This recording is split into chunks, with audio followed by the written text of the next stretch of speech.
Comparer la métavision et l'œil du prédateur, c'est comme comparer le zoom avant et le zoom arrière sur Maps. Interprète-le comme tu veux. Chacune de ces visions te donne un réel avantage pendant le match. Mais faut arrêter de les mettre en concurrence. Ces deux skills ne servent ni le même objectif, ni le même profil de joueur. La métavision est une caméra qui traite les données en temps réel. Le principe est très simple, c'est un cheat code.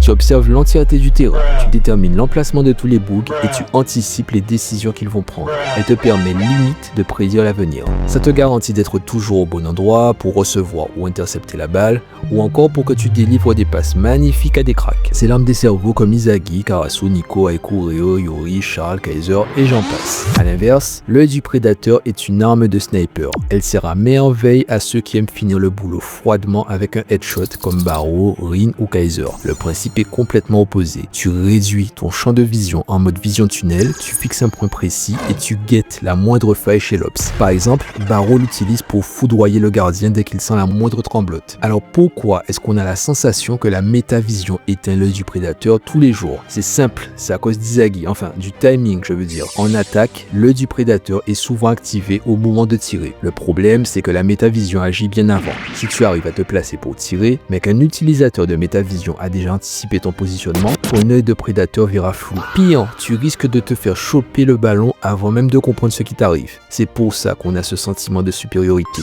Les possesseurs de métavision parviennent trop souvent à anticiper la position des utilisateurs de l'œil du prédateur et pire, même quand tu tires avec l'œil du prédateur, tu n'as aucune garantie de marquer.